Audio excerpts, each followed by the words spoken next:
Olá, boa tarde. Vamos esperar o pessoal entrar para a gente poder começar essa live. E enquanto isso eu vou falando um pouquinho para vocês, né, enquanto a Vanessa Lopes está entrando também. A Vanessa é minha irmã, para quem não sabe. Ela é minha irmã e tem um carinho muito grande. Ela está na Espanha, já tem 3 anos que ela está lá. E ela é como se fosse a minha primeira filha, né? A primeira filha do coração. Ela já entrou aqui.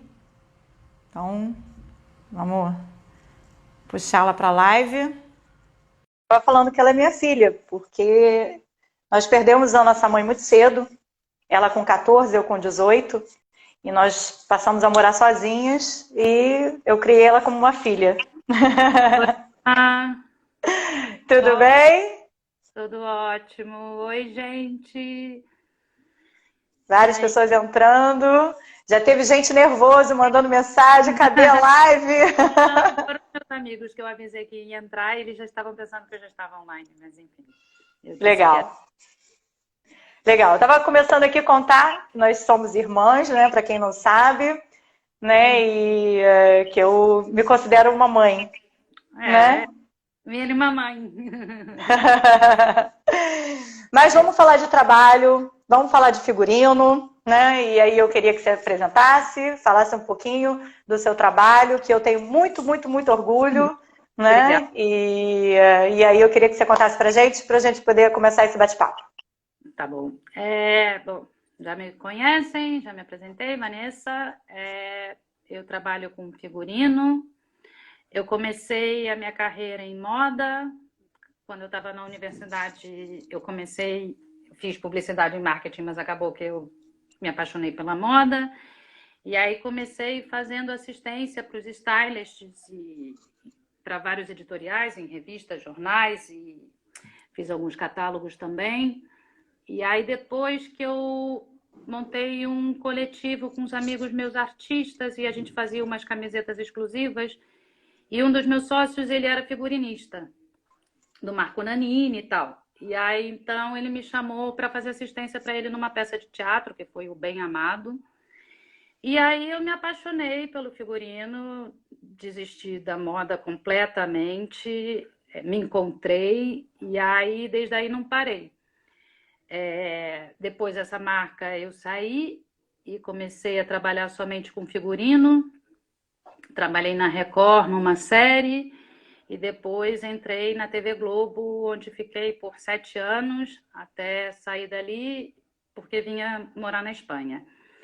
Fora isso, também fiz algumas peças de teatro, alguns filmes, curtas, longas, enfim, e isso. E agora que buscando entrar no meio do audiovisual, novamente no novo país. Assim como no Brasil, não é fácil entrar nesse meio, mas tem que ir conhecendo a gente pouco a pouco e que só assim que vão te chamando para os trabalhos, né? É conhecendo a gente. E é isso. Bom, muito trabalho, né? As pessoas acham que é fácil, né? Basta ter uma indicação e não é por aí, né? Nem um pouco fácil, tem que amar muito, porque figurino, assim como a produção, são os primeiros a chegar e os últimos a sair, e às vezes mais de 12 horas de trabalho, enfim. Mas quando você faz o que ama, trabalha 15 horas sorrindo de orelha a orelha, né? Enfim, então... Com certeza. Eu tiro por mim também, né? Então, já tive falando desde semana passada, né? A minha mudança também de profissão. Da mesma forma, a minha irmã, né? Também, como ela colocou aí no início, essa trajetória que houveram várias mudanças até chegar a justamente o que ela ama, né? E faz sucesso com isso. Então, eu acho que até, assim, deixar até mais uma vez, né? Com esse depoimento dela, aquilo que você faz com o coração, que você coloca a sua emoção, que você coloca, né, seu prazer em fazer, cara, não tem como dar erro. Não. Não tem como dar erro, entendeu? Não. Você uma hora você vai ser reconhecida com certeza, né? Então, isso aí sirva de exemplo aí para quem ainda busca no que fazer. Mas vamos falar de figurino, né? Tá. Foram várias novelas, né? A gente até tem a Rô, que foi uma pessoa que você trabalhou e que gosta bastante. 7 anos, melhor amiga da vida, enfim. Uma pessoa incrível que daqui a pouco vai entrar aí para falar mais um pouquinho também sobre o figurino. Uhum. E aí a gente vai conversar um pouquinho, apesar da Vanessa ter feito também várias novelas, né? Tem várias novelas no currículo, algumas com a Rô, né? Que vai entrar em seguida. Oi? A maioria foi com a Rô. A maioria foi com a Rô. E depois então, que conheceu, a gente não se largou mais, enfim. Então a gente estava sempre junto até eu vir aqui para a Espanha. Legal. E até justamente isso também, assim, uma coisa que a gente é legal é que, assim, normalmente o núcleo, né, da novela, ele acaba meio que se formando até por essa questão também de afinidade, né? Porque é legal você trabalhar com pessoas que você tem essa afinidade, né? Afinidade estética, sabe? A pessoa já entende o que você quer dizer, sabe? Você não precisa estar, enfim. E foi assim por muito tempo ali. Tinha sempre o mesmo grupo, o mesmo diretor, a mesma diretora de arte, o mesmo do vestuário, sabe? Acaba que você forma uma familhinha, sabe? E é assim até hoje ali na Globo. As pessoas acabam buscando essas parcerias, sabe? E aí, no que dá certo, vai levando ela para os outros trabalhos. E é assim. Isso no cinema também é assim, enfim. É isso aí. Em todos os meios, né? Com certeza. E até eu queria assim, começar a perguntar para saber assim, a diferença na questão do figurino de uma obra fechada e uma obra aberta, né? Que eu acho que tem diferença nisso aí, né? Oh, muita. O que acontece? Cinema, série, teatro, tudo isso é uma obra fechada. Ou seja, você recebe o roteiro, né? E aí você decupa aquele roteiro, você estuda aquele roteiro, você vê as necessidades para as cenas, no caso do vestuário, do figurino. Eu falo meio galego, meio português, mas tudo bem. Enfim, então você sabe exatamente o que vai acontecer. Já uma novela é uma obra aberta, então você recebe por semana o bloco do que você vai gravar essa semana. E aí você tem que ler, decupar e correr com a produção dessas peças, do que é necessário, se é uma roupa dupla, vai ter um acidente, a pessoa tem que estar com uma jaqueta dupla, vai molhar a roupa, enfim, 1000 coisas que acontecem. Então, na novela, você vai trabalhando por semana. Geralmente, uma novela tem uma frente de gravação, ou seja, você recebe essa semana esse bloco que você vai gravar, e aí você tem que produzir essas peças, e essas cenas vão ao ar daqui, geralmente, quando uma novela está com uma boa frente de gravação, daqui a 2 semanas isso vai para o ar. Claro que tem novelas que às vezes se enrolam, porque você tem que contar com um monte de coisa, né? O ator pode ficar doente, ou chover e você não pode ter uma externa, e você tem que adiar essa externa. Então, é sempre bom você ter essa frente de gravação. A coisa é isso, que na novela você tem que trabalhar na agilidade. Porque você recebe o bloco, amanhã você já vai gravar, você já tem essas roupas. Se você não tem... Claro, você trabalha com guarda-roupa, todo personagem já tem um guarda-roupa montado, mas tem algumas coisas específicas, tipo, a pessoa teve um sonho que estava vestida de princesa, então você tem que produzir essa roupa, sabe? Você tem que... Então, é isso. Já a obra fechada é mais fácil, vamos botar assim, porque você já sabe todas as necessidades que você vai ter. Na obra aberta, não. Então, uma das coisas que para mim foi muito importante trabalhar na Globo é que você aprende a lidar com rapidez, sabe? Então, você tem que estar todo o tempo ali, correndo atrás, produzindo, sabe? E é isso. Legal, legal. É até legal a gente ter essa diferença aí com relação a isso, né? Que é importante, né? A gente ter muda completamente, né? É muito mais dinâmico, né? A questão da televisão, né? Eu acho que é muito mais dinâmico porque as coisas mudam, né? Com certeza. A novela ela vai de acordo com o que a população, os telespectadores estão gostando, sabe? Se não está gostando daquele personagem, mata o personagem, sabe? Então é tipo, é isso. Às vezes você quer, esse casal não está dando certo, as pessoas estão torcendo mais para esse outro. Então é tipo, sabe? Então é uma caixinha de surpresa. A novela é uma caixinha de surpresa, sabe? E, enfim. E é isso. Mas deve ser fascinante também, né? Muito, muito. Em cada dia descobrir uma coisa, né? A cada semana descobrir uma coisa, né? Certeza, com certeza. E isso, assim, também até tem gente comentando aqui, né? Vários comentários. Isso requer muito estudo, né, irmã? Assim, requer muito estudo, até mesmo por você não ter uma sequência, vamos dizer assim, né? De você ter essas mudanças, requer muito estudo o tempo todo, né? Claro, claro. Você tem que estar fazendo pesquisa todo o tempo. Vai entrar personagem novo. Sabe, você tem que montar esse personagem novo. Então você tem que pesquisar, ver o que você vai botar nessa pessoa, como é que você vai criar esse personagem, sabe? Então enfim. Mas vamos deixar essa parte de novela mais para a Rô falar. Beleza, vamos sim. Que vai ter amiguinha que vai entrar depois, então deixa ela contar mais dessa correria de novela e tal. Com certeza. E como é que é a pesquisa do figurino, você estando assim, de outro país, você indo para outro país, né? Enfim, você vai fazer um filme em outro país, e como é que é essa pesquisa, né? Como é que funciona? Até mesmo a gente colocou hoje um dos filmes que você fez, junto até com a Rô, né? A Floresta que se Move, né? E que a gente até vai comentar também sobre ele, né? E contar um pouquinho dos bastidores, né? Que serve como exemplo para várias situações, né? Inclusive essa de você viajar, né? Com figurino também. Esse filme em específico, ele, na verdade, a história se passa como se fosse São Paulo. A gente foi gravar no Uruguai porque havia necessidade de uma casa espetacular e aí encontraram ali de um arquiteto incrível, que agora eu não me lembro o nome, enfim, e das locações também. Então, a maioria do filme foi rodado ali, no Uruguai, mas teve uma parte também que a gente gravou no Rio de Janeiro.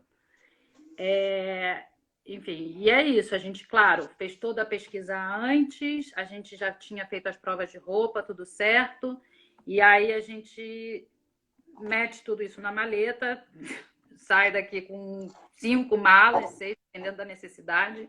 E, claro, você sempre tem que levar coisas a mais, porque por mais que você tenha uma obra fechada, né? E você já tem ali as roupas provadas e aprovadas pelo diretor, já está tudo certo, imprevistos sempre podem acontecer. Então, claro, a gente sempre leva coisas a mais para ter na manga, sabe? Que foi até o que me aconteceu, um perrenguezinho, que foi que o diretor criou uma cena que o casal na cama e o homem sonhava que tinha uma chuva de sangue. Claro que para isso você precisa ter uma roupa dupla, tripla, no mínimo, para poder repetir a cena quando não dá certo. E ele criou essa cena no dia que a gente chegou lá, que ele foi ver um filme que inspirou essa cena na cabeça dele, e aí eu não estava junto, a Rô também não, ela estava se dividindo entre o Rio e o Uruguai, porque ela estava fazendo uma novela aqui, eu tive que pegar as férias da Globo para poder ir fazer o filme lá, e não avisaram o figurino. Então, no dia de gravar uma parte da cena, que era eles na cama, que depois ia se refazer a parte da chuva de sangue num galpão, eram 3 horas da manhã, a gente ia rodar essa cena e entra o diretor no quarto, eu quero ver a opção da roupa de sangue. Eu, como? Quê? Aí, tipo, os atores viram que eu não estava sabendo, O Gabriel foi um fofo. Na mesma hora ele falou, Bani, eu tenho esse boxer, eu tenho mais ali no hotel. Essa camiseta é uma Hering, você consegue comprar aqui. E aí a gente estava com uma outra assistente uruguaia também, né?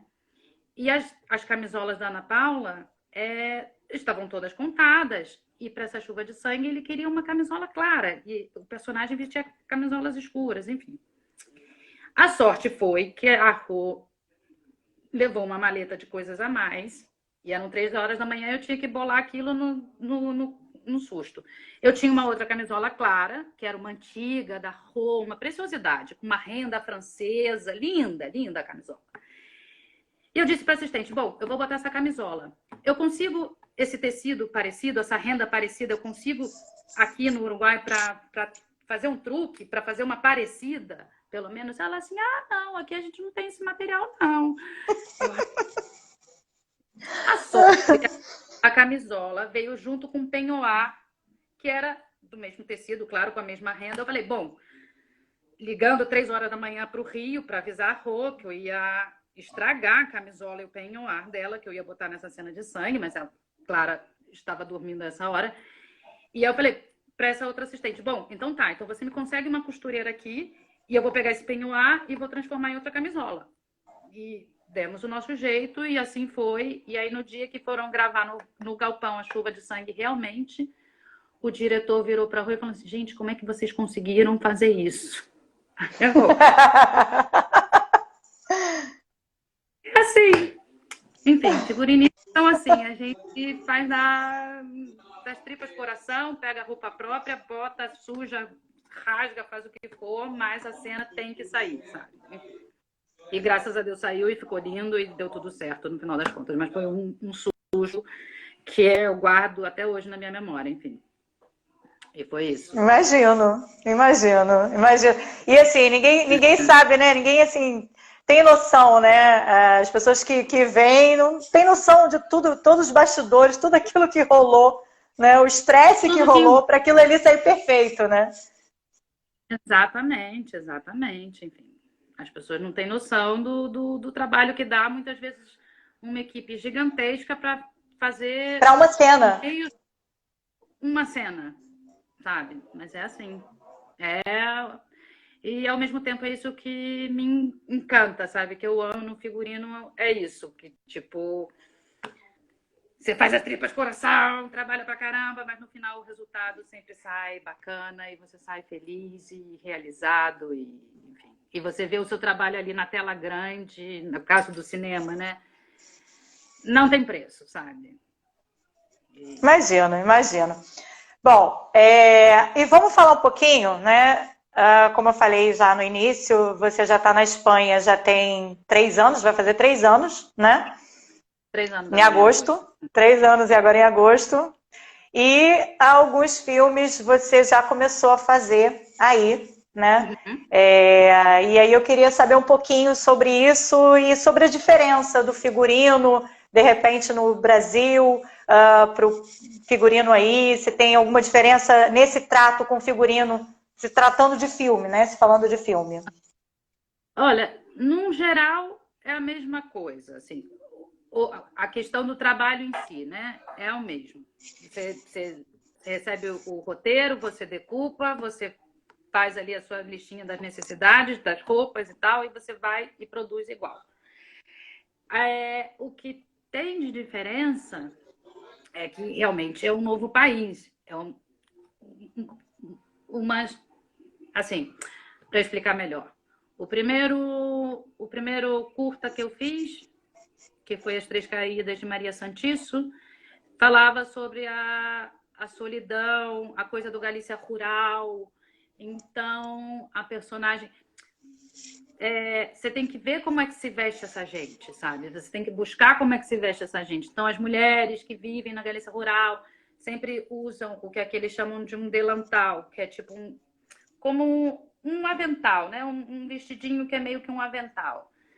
Então, você vai aprendendo. E as palavras, claro, que são diferentes do português. O galego bem são diferentes. Já o outro filme que eu fiz, agora o último, A Luarada, se passava na Galícia de 1845. Então, você tem que buscar como eles se vestiam aqui em 45. Sendo que, quando você vai buscar uma coisa de época, todas as fotos, o que você encontra na internet, por exemplo, são tudo em preto e branco.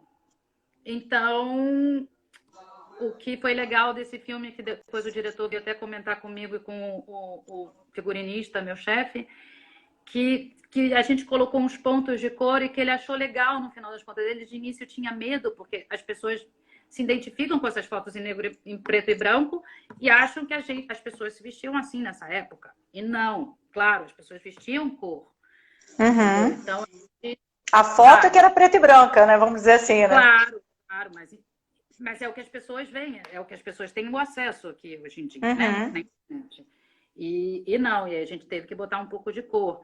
E claro, e tudo isso, você vê como era a roupa nessa época na Galícia, sabe? Eles usavam, por exemplo, as mulheres usavam sempre uns panos assim amarrados e tal, que protegiam, e enfim, e os panos na cabeça também, que aí eu tive que aprender as 1000 formas, porque havia 1000 formas de amarrar o lenço na cabeça, sabe?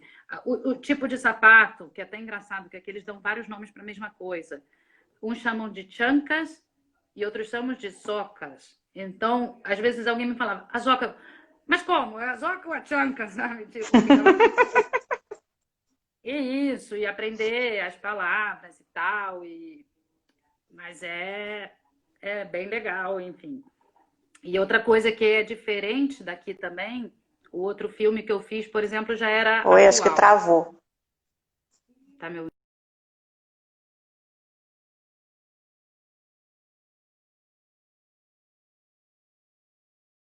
Ela travou. Esperar voltar. Tá, voltou.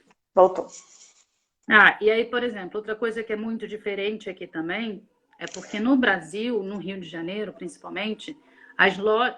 Porque o terceiro filme foi atual, né? Então, no Brasil, no Rio de Janeiro, as pessoas já estão acostumadas com os assistentes que fazem as produções para as novelas da TV Globo. Então, as lojas já te conhecem, eles te emprestam a roupa para você provar no elenco, e o que você ficar, você compra, e o que não, você devolve, sabe? Já tem essa confiança, porque sabe que as pessoas, quem são os figurinistas, quem são as pessoas que produzem. Então, a loja te dá isso. Muitas lojas querem aparecer na Globo, então muitas vezes emprestam ou doam a roupa para a gente botar ali, porque eles querem aparecer, né? É interesse, né, também da loja. Claro, aqui não. Aqui não tem nada disso. Você não pode tirar uma roupa da loja emprestada. Por outro lado, as lojas aqui você pode comprar, provar e depois, se você não quiser ficar com a roupa, você devolve. Eles vão devolver o dinheiro. Tá? Então, mas, claro, você vai devolver a roupa com etiqueta. Você só provou na pessoa, sabe? Mas você tem que comprar. Você não pode produzir só com a sua carinha bonita ali e assinar um papelzinho e dizer que você vai devolver a roupa. Não. Então, você compra e aí, no caso, que você não ficar, você devolve. Entendeu? Então, essa é uma das diferenças que eu senti aqui na hora de produzir, assim. Enfim. Mas também aí esse filme, os personagens eram mais pobres, digamos assim. Então, a gente foi em muitas lojas de reto, que são lojas vintage, sabe? Tipo, não vintage, de roupa usada mesmo, brechó, né? Produziu muito em lojas assim, porque aí a roupa já vem com essa vivência, sabe? Não é a roupa estalando de nova que você comprou na loja, né? Porque até nisso você tem que pensar, porque a roupa, quando você produz na loja, você tem que dar essa vivência à roupa, você tem que dar essa usada. Muitas vezes a gente, sabe, faz isso no próprio figurino, entendeu? Para tirar essa cara de nova, sabe? Legal. Até teve uma pergunta aqui. E como vocês escolhem as cores nesse caso, né? No caso que você contou, né, do filme preto e branco, como é que foi a questão? Você teve essa escolha da cor, alguma coisa específica que você utilizou pensando? claro, tudo tem que ser muito pensado, porque você não pode meter qualquer coisa, né?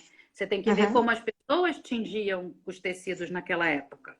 As cores que podiam haver naquela época, entendeu? Então, claro, a gente não botou nenhuma cor forte, nenhuma cor que não teria como eles não terem esse tecido naquela época, sabe? Então, tipo, a gente usou cores mais baixas e tal, mas enfim, mesmo assim a gente conseguiu dar uma pincelada, mas gente, que a minha bateria tá um pouco acabando e eu vou ter que Bom, voltou. mudar aqui de lugar, vou ter que botar carregar. Tranquilo. Então, foi assim a pesquisa com relação a isso das cores, entendeu? E tem muito estudo para isso, né? As pessoas acham que, na verdade, começa a obra quando ela vai para o ar, né? Vamos dizer assim, mas não é, né? No caso, há um estudo bem antes, né? Tudo tem que ser pensado, né? Quando você está fazendo um figurino, você tem que pensar que você é uma engrenagem de uma máquina de contar histórias. Então, você não pode meter qualquer roupa, né? Tudo ali é pensado, vai muito amarrado, tudo é discutido com o diretor. Você tem que pensar também na direção de arte, que se comunica diretamente com o figurino, sabe? Se a pessoa tem uma casa azul, você não vai vestir ela toda de azul, sabe? A não ser que seja uma exigência do diretor, entendeu? Mas você tem que pensar sempre nas cores, né? Porque cada cena a gente fala que é como se fosse uma pintura. Então você tem que pensar muito bem as roupas que você vai botar, o colorido que você quer fazer nessa cena, sabe? Você não vai botar várias pessoas botando xadrez, você não vai botar várias pessoas usando, entendeu? Batendo cor uma com as outras, sabe? Então, realmente não é somente vestir. Tudo é muito pensado com antecedência, sabe? Com certeza, né? As pessoas acham que é mole, né? Bom, mais uma pergunta que eu tenho, assim, que eu acho que seja legal, assim, da gente falar sobre, porque assim, hoje o mundo ele está muito globalizado na questão de roupa, na questão, né, de figurino. Você vê alguma coisa de diferente no vestuário na Espanha? Vejo. Aqui, não é do vestuário, eu falo assim, da moda em si, né? Por exemplo, aqui é muito comum as calças skinny para os homens. Todos os homens usam aquela calça apertada, aparecendo o tornozelo, sabe? Indiferentemente de orientação sexual, o que quer que seja, sabe? Tipo, a maioria usa assim, sabe? As mulheres usam muito babado, sabe? Muito, enfim, mangas bufadas, muita estampa, mas isso também varia, sabe? Porque é mais comum aqui, mas você também vê isso um pouco no Brasil, sabe? Tá aí a Zara, né? Que é tipo, é uma marca originalmente galega. Espanhola, É daqui da Galícia, foi onde ele começou tudo. E vende aqui, vende aí. Então, mas você nota, assim, pequenas nuances, assim, sabe? E que você tem que estar atenta a essas coisas na hora de criar o figurino, sabe? O figurinista, ele está sempre antenado às pessoas ao redor, como se vestem, sabe? Tem que estar assim para poder fazer o mais real possível, sabe? Você não pode colocar assim o seu gosto ali, né? Não é o que você, Vanessa, usa. Na verdade, pensar o que as pessoas, né, usam, né, na verdade, e o que está na cabeça do diretor também, né? Claro, tipo, por exemplo, uma coisa super carioca, os homens usarem calça jeans com chinelo havaiana, sabe? Aqui, isso é impensável. Não posso botar alguém fazendo isso, usando isso aqui, sabe? Tipo, não. Sabe? Mas, enfim, é isso. Você tem que saber, você tem que reparar muito, né? O mundo, para contar a história, sabe? Com certeza. Bom, nós falamos sobre a questão do figurino de época, né? Que até você falou um pouquinho desse preto e branco, né? Que você que você fez, né? E que requer, assim, acho que até, de repente, mais estudo do que uma obra atual? Você acha que... Com certeza, com certeza. Até porque é muito mais fácil você buscar, quando você vai montar personagens, isso mais na Globo, né? Que você tem que montar, por exemplo, uma prancha do figurino daquele personagem. Tudo você busca da internet, algumas coisas de livro e tal, mas hoje tem tudo online. E já o de época, não. Não foi tão fácil encontrar as fotos de 1845, sabe? Então, mas o legal foi que, assim, como muita equipe, a maioria da equipe era daqui, até o meu chefe, né? Lembram das avós, sabe? Como elas se vestiam e tal, sabe? Então, é isso.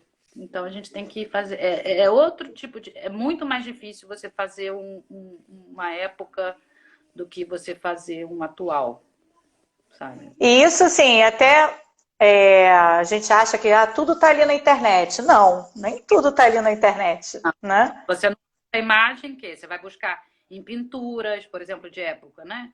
Você busca em pintura, em quadros, você busca em livros, sabe? Tipo, a maioria dos figurinistas tem, né, um monte de livros. A maioria dos meus estão aí, inclusive, que eu tenho que trazer. Mas é isso, você tem que viver pesquisando e buscando. E, por exemplo, você fazer um figurino lúdico, né? Alguma coisa. Às vezes você busca inspiração para fazer, sabe, numa obra de arte, numa escultura, sabe, em outros lugares do que só na internet, sabe? Mas grande parte vem da internet, fato. Mas você tem que também abrir a mente, senão você acaba ficando, sabe, buscando sempre as mesmas coisas. Você tem que... É artista, né? Com certeza, né?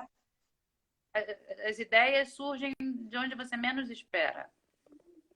Uhum. Não, com certeza. Lidar com a arte é criação, é você, né, desenvolver aí esse lado, acho que um lado até emocional muito forte, né? E até assim, eu queria até que você contasse, a gente já está com o tempo, né, estourado, né? A gente tem que chamar a Rô, mas vou chamar a Rô, mas eu queria só que você contasse, né, rapidamente, né, uma emoção que você teve fazendo figurino. Essa... Tá. Foi um curta-metragem, que o figurino era meu e da Diana, uma amiga minha, que foi com a dona Fernanda Montenegro, e que ela estava fazendo esse curta de graça, com pneumonia e tal. E aí, mas ela é maravilhosa, ela é deusa. E aí tinha uma cena de chuva, e a roupa era toda de brechó, porque ela fazia uma puta do Estácio. E aí tinha uma roupa, uma peruca, uma maquiagem, sabe? Tipo, e era uma cena de chuva. Então o diretor disse a ela, né, antes da cena começar: eu vou fazer a cena em 3 pedaços. Primeiro eu vou fazer o primeiro take, você entra e tal, vai, retira a roupa. Depois a gente vai repetir tudo isso. E na terceira eu vou deixar a chuva cair. Tá, dona Fernanda? Tá, não, tudo bem. E tal. E aí todos ali no monitor, vendo e tal. E eu preocupada que ela estava com pneumonia, na época já com toalha, com roupão, com tudo para cobrir ela, trocá-la imediatamente assim que acabasse a cena. E aí ela entrou, primeiro take, fazendo a cena, tirou a roupa e tal. E ela assim, deixa a chuva cair, deixa a chuva cair. E a chuva... E foi tão lindo. Eu acho que foi uma das únicas vezes que eu chorei no monitor, sabe? Tipo, emocionada. É porque era ela, sabe? Tipo, incrível. E a cena ficou maravilhosa e de uma vez só.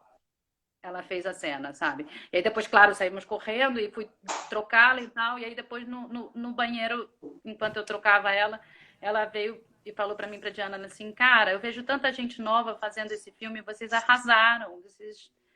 Tá incrível e tal. Ela nos elogiando, sabe? Que apesar de novos, da nossa profissionalidade, enfim. E foi emocionante. Foi o que me marcou, assim, na história da minha carreira até hoje. Que realmente me emociona.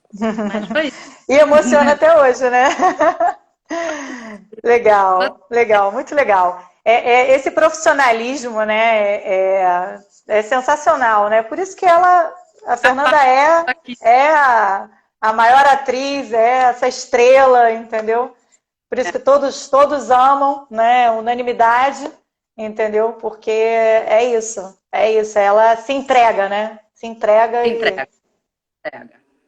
E é uma artista, né? Enfim, é isso. Muito legal.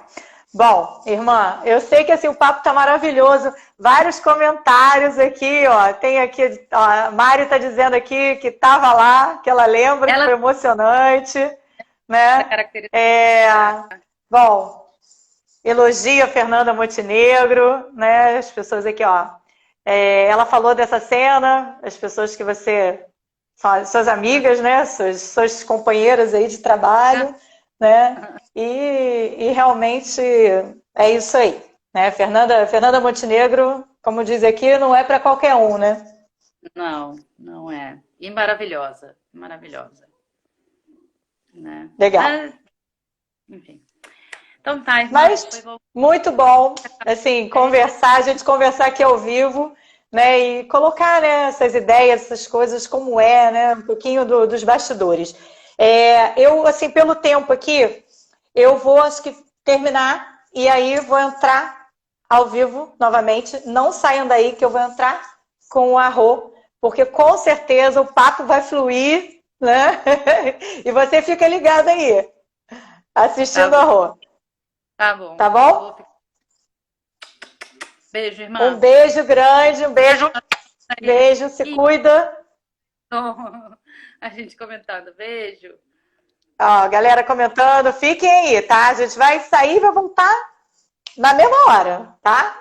Não tá sai bom, daí, não. Tô esperando aqui pra ver a Rô. Então tá bom. Rô, tamo aí, hein? Beijo.